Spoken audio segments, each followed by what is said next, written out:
Bueno, pues otra vez por aquí. La verdad que este es un vídeo homenaje, un poco, a un evento que ha sucedido y es que, bueno, hemos pasado de los 500 seguidores en el canal. Cosa que, como ya os dije y os puse por Twitter, pues es algo que en principio no me esperaba y la verdad que, bueno, sigue avanzando a un ritmo bueno para ser un canal de nicho y la verdad que, bueno, aquí os comento pues lo que hay, ¿no? Ahora mismo hay 522, ¿no? Entonces, bueno, la subida de la última semana ha sido de unos 29 seguidores, con lo cual, oye, muchísimas gracias a todos y empezamos este vídeo pues un poco en homenaje a todos vosotros, ¿vale? Que me estáis apoyando y que la verdad que, oye, pues siempre gusta recibir este apoyo y sobre todo comentarios y preguntas en el tema de los vídeos, ¿no? Entonces, pues bueno, en este vídeo lo primero que quería ver era, vamos a hacer la instalación de varias máquinas virtuales en nuestro sistema on-RAID, ¿vale? Con lo cual, bueno, pues la primera por la que voy a empezar es por Ubuntu.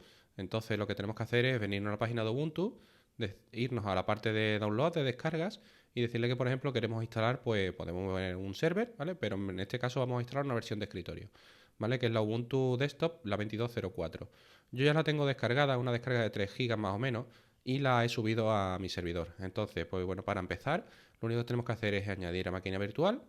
Le diremos que queremos añadir un Linux. Le daremos un nombre, con lo cual aquí le pondremos Ubuntu Tutoriales. Super. ¿Vale? Aquí le asignaremos los cores que queremos para esta máquina. En este caso yo le voy a poner 2. De RAM le voy a asignar 4. Tendremos que cambiar los controladores del USB a 3.0. Aquí añadiremos nuestro sistema operativo, o sea, la ISO, en este caso la que hemos bajado antes, la Ubuntu 2204, y le daremos un tamaño de disco. Yo en este caso le voy a dar 50 gigas, no más, porque es una máquina que va a ser de muestra prácticamente. ¿Vale? Solamente voy a hacer lo que es la instalación y luego la borraré. ¿Qué más cambios tenemos que hacer por aquí? Pues bueno, cambiar un poco la consola, ponerla en español y en principio nada más. Le daremos a crear y esto comenzará a instalar la máquina virtual. Pulsamos intro y aquí pasamos al proceso de instalación puro. Vale, en la pantalla de presentación lo que tenemos que cambiar es el idioma español y decirle que queremos instalar Ubuntu.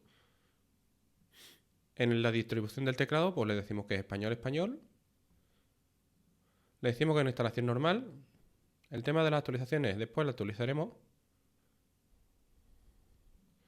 Aquí le decimos que nos borre ese disco y que nos dé esos 50 GB que hemos puesto. Aquí le cambiaremos la zona. En este caso, como yo estoy en Sevilla, pues le pongo la zona horaria de Madrid. Aquí le iremos dando los datos que nos pide.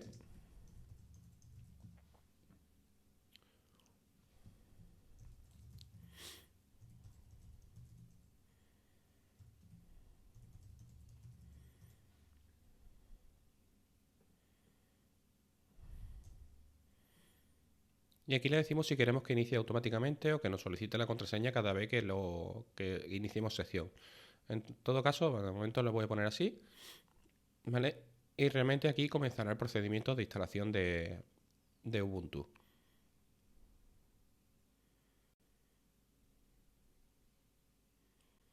Bueno, una vez que ya se ha acabado la instalación, el mismo Ubuntu nos pide que reiniciemos.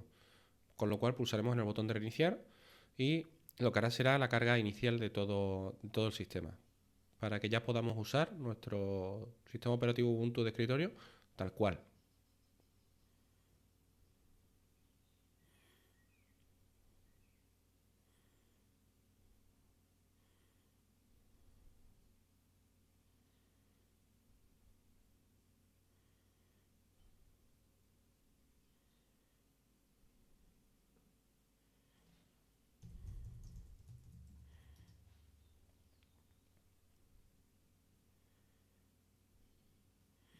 Vale, ya lo tenemos aquí, con lo cual esto, bueno, pues vamos a configurar lo que nos interese y lo que no.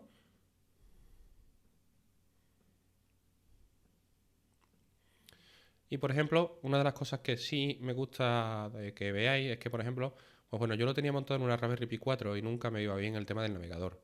El Raspberry Pi 4 a nivel gráfico pues deja mucho que desear, ¿no? Entonces, pues bueno, aquí tenéis que directamente, oye, esto va como un ordenador de sobremesa. Es decir, cuanto más recursos le asignemos mejor, pero en principio, ¿vale? Deciros que bueno, aquí veis cómo esto va como un ordenador normal. De todas maneras, yo siempre digo, no, para mí la manera más cómoda no es directamente a través del navegador, ¿vale? En una ventana, sino que sería instalarle un cliente de VNC y controlarlo de manera remota desde otro ordenador. El procedimiento ha llevado unos 9 minutos, ¿vale? Para que lo tengáis en cuenta a la hora de hacer algo. Así que nada, seguimos con el siguiente. Bueno, ahora vamos a ir con la instalación de una máquina virtual de Windows. Entonces, para ello, lo primero, aquí sí tenemos que dar un paso previo antes de darle al botón de añadir máquina virtual, que es irnos a Settings.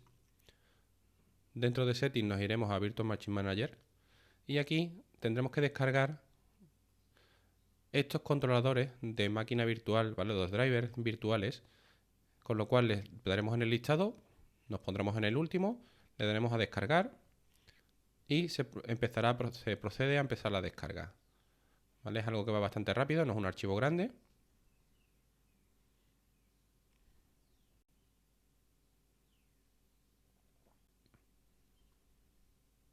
Y una vez que se ha descargado, lo que tenemos que hacer es pulsar en aplicar y damos a Done para irnos al menú. Nos vamos otra vez al menú de máquinas virtuales y aquí ya podemos empezar a crear una máquina. Entonces, vamos a elegir Windows 10, ¿vale? Por el tema de, bueno, compatibilidades de placa con el TPM y este tipo de cosas, ¿vale? Entonces, bueno, desde aquí lo podemos hacer, que esta máquina no pide requisitos ninguno. Entonces, aquí, por ejemplo, le vamos a asignar pues 4 núcleos, en este caso, para tener un Windows medianamente potente. Yo lo tengo puesto en una máquina con 2 y me va bastante bien para las funciones que hago con ella. Memoria RAM, pues le vamos a asignar 8 GB. Aquí en BIOS le dejamos OEVF, ¿vale? Porque vamos a montar un Windows 10, no nos hace falta el tema del TPM. En USB Controller lo cambiamos a 3. En un sistema operativo, pues le damos, desplegamos y buscamos nuestro Windows 10, ISO de Windows 10 bajada de la misma página de Microsoft, ¿vale? Y aquí, como veis, ya se ponen directamente la ISO de los drivers de la máquina virtual que hemos bajado. ¿Qué hacemos ahora? Le asignamos un tamaño de disco. ¿Vale? Yo como antes, pues 60 GB para una máquina que yo voy a borrar en cuanto la cree. ¿Vale? ¿Qué más? La consola, pues la volvemos a poner en española, el lenguaje del teclado, la distribución del teclado. Y por último, le damos a crear. Aquí le pulsamos OK para que inicie desde el configurador. Y empezará el proceso de configuración. Una vez que ya salimos a la pantalla de Windows, pulsaremos en siguiente, le daremos a instalar ahora.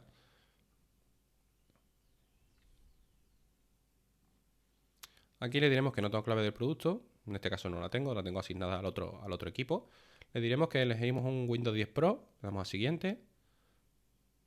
Aceptamos los términos de licencia y pulsamos en siguiente y aquí le decimos que queremos instalar Windows. Aquí es donde nos encontramos el primer problema y es que Windows no detecta ningún disco. ¿Por qué? Porque yo en mi caso estoy haciendo la instalación sobre los NVMe del sistema on RAID. Entonces, ¿qué es lo que tenemos que pulsar? Tenemos que pulsar aquí en cargar controlador y va a cargar los drivers necesarios que se ha traído de la imagen de disco que hemos descargado previamente. Entonces pulsaremos en aceptar, nos da esta lista de controladores, le decimos que siguiente, instalará todos estos controladores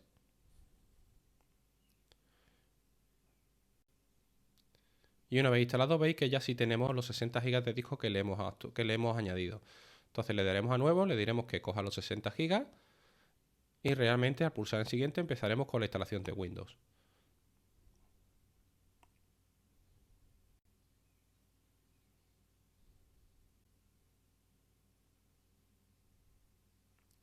Windows se va a reiniciar de manera automática.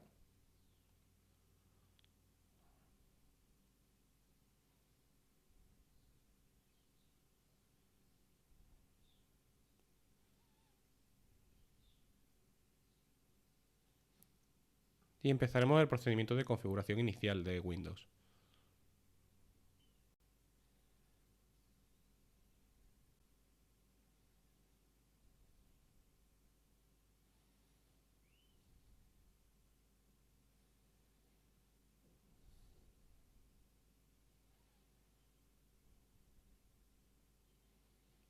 Aquí ya nos muestra la pantalla de configuración inicial y empezamos a darle la configuración. Le diremos que estamos en España. Le diremos que el teclado está en español. Omitiremos otra distribución si no tenemos ninguna necesidad. Aquí le decimos que, bueno, tendrás que conectar a internet. Le decimos que no tenemos internet, ¿vale? Aquí le damos que no. Y aquí, por ejemplo, pues ya empezamos a configurar nombre igual que hicimos en Ubuntu.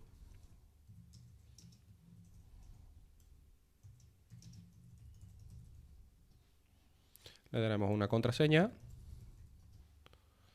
Confirmaremos la contraseña. Y las preguntas de seguridad. La verdad que esto es una cosa que a mí siempre me choca.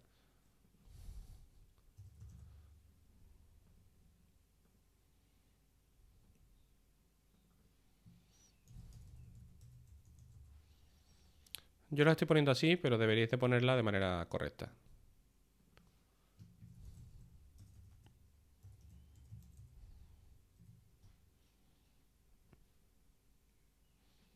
Vale, le decimos que no acceda a los servicios, que no. Aquí no tengo más remedio que decirle que cuanto menos mejor.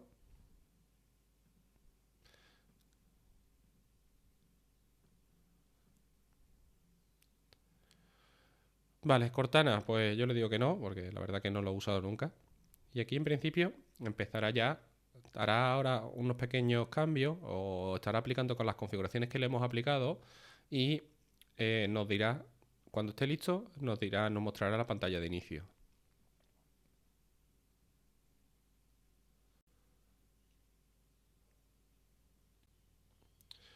Vale, una vez que ya está, pues bueno, aquí lo que nos muestra es la pantalla de inicio de Windows. Lo que pasa es que aquí no tenemos internet. No tenemos internet porque no hemos elegido el controlador correcto, ¿vale? Entonces, pues bueno, una vez que ya lo tenemos operativo, pues simplemente podríamos parar y solamente, bueno, tendremos que hacer un par de cosas.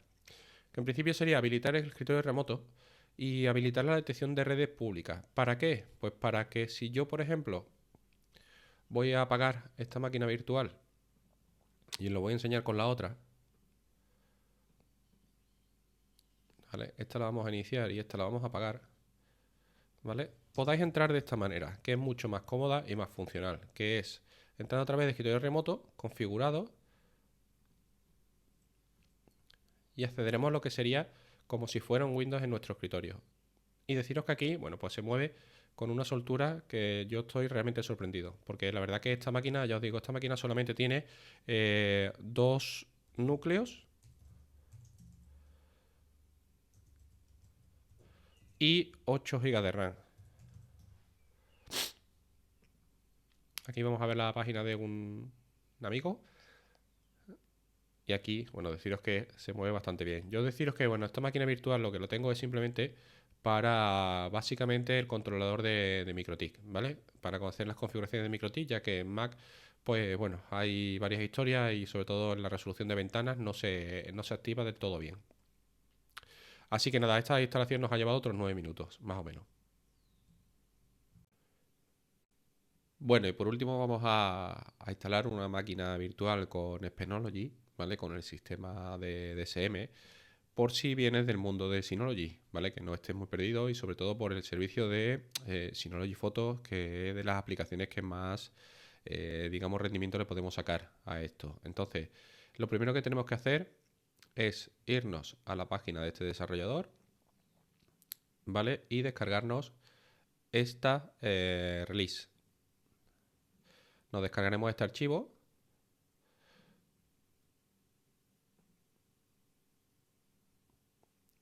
Como veis es un archivo pequeño de unos 130 megas.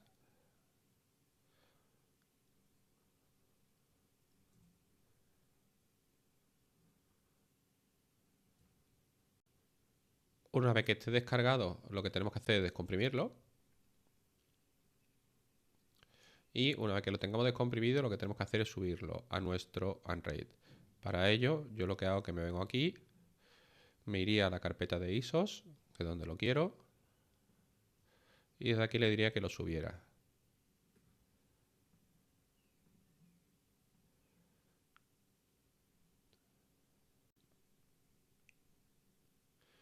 ¿vale? Y aquí, bueno, como está duplicado el archivo, nos lo pone con el 1. Entonces, una vez que ya lo tenemos aquí, nos iremos otra vez a máquinas virtuales, añadiremos una máquina virtual, elegiremos en este caso CentOS.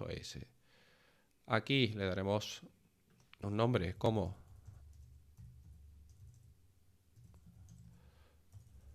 Penology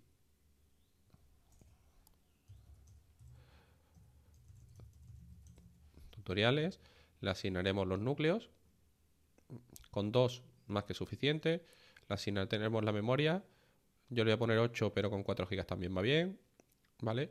Aquí le diremos que USB 3.0 y aquí la diferencia es que nosotros no vamos a poner nada aquí, ¿vale? Antes poníamos aquí todas las ISO, pero ahora la vamos a poner aquí. Entonces para ello nos vamos a manual y seleccionamos la carpeta que tenemos con la ISO. Entonces nos vamos a user, nos vamos a ISOs y dentro de ISOs cogeremos a RP1 que es la que nos ha bajado. En vir.io lo cambiamos y le ponemos USB. ¿Vale? Ahora tenemos que añadir los demás discos. En este caso yo le voy a añadir como si fuera un par de discos. Entonces le daremos a más aquí, añadiremos el disco. En este caso yo lo voy a dejar como lo que lo coja de la máquina virtual. Le daré una capacidad pequeña porque es para la demostración solamente, ¿vale? Y en vir.io lo cambiaremos a SATA. Añadiremos otro más. Y aquí, en este caso, pues igual, le daremos otros 30 gigas y lo cambiaremos a SATA. El teclado de la consola los ponemos en español, ¿vale? Y aquí otro pequeño cambio. Aquí lo que tenemos que hacer es que en Network Model, ¿vale? Tendremos que cambiarlo por la E1000. Una que ya lo tenemos todo, creamos y... ¿Vale? Lo que va a hacer es configurar el loader. Esto nos arranca simplemente a RPL.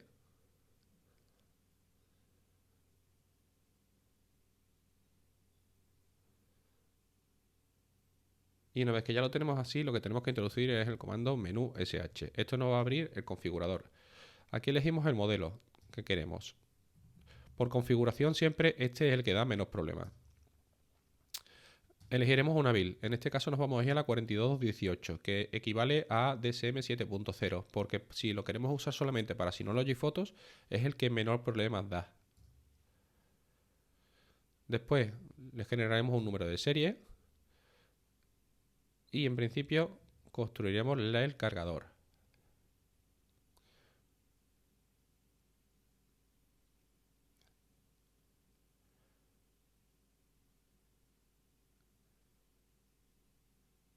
Vale, una vez que ya hemos vuelto a este menú, solamente tenemos que darle a bootloader. Y como veis, vamos a tener una IP que es la 192, en mi caso, 168.0.104.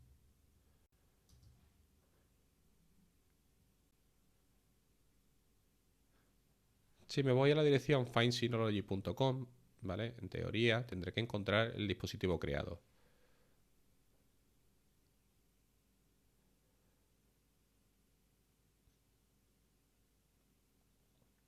¿Vale? Aquí vemos que está en la dirección 104 y que es este modelo. Entonces le daremos a conectar, aceptaremos el contrato de licencia final, la declaración de privacidad y ahora pasaremos a la carga del sistema operativo. Entonces le daremos a instalar y aquí en lugar de darle a descargar la última versión nos vendremos al centro de descarga de Synology.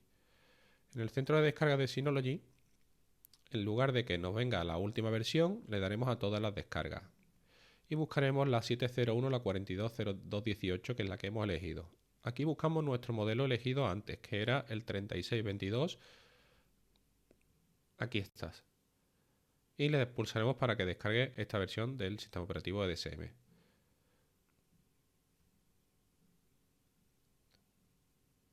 Una vez que ya se ha descargado, nos venimos a nuestra página otra vez de configuración, le decimos que cargue el archivo, le daremos en examinar y buscaremos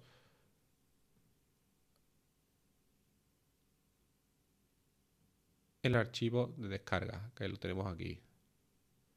Pulsaremos en siguiente, nos dirá que borrará los discos que hemos creado antes y empezará la instalación de DSM.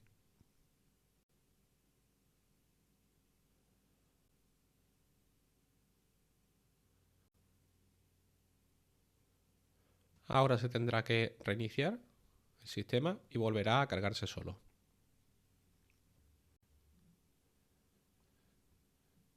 Una vez que ya se está instalando, procederemos a la configuración inicial como hemos hecho en los sistemas anteriores.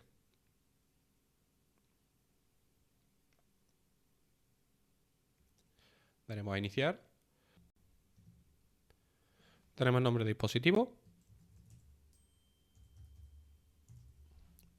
Pondremos un nombre de administrador.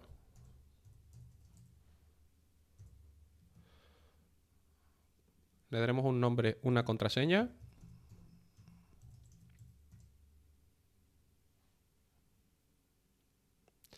Y la copiaremos en el de abajo.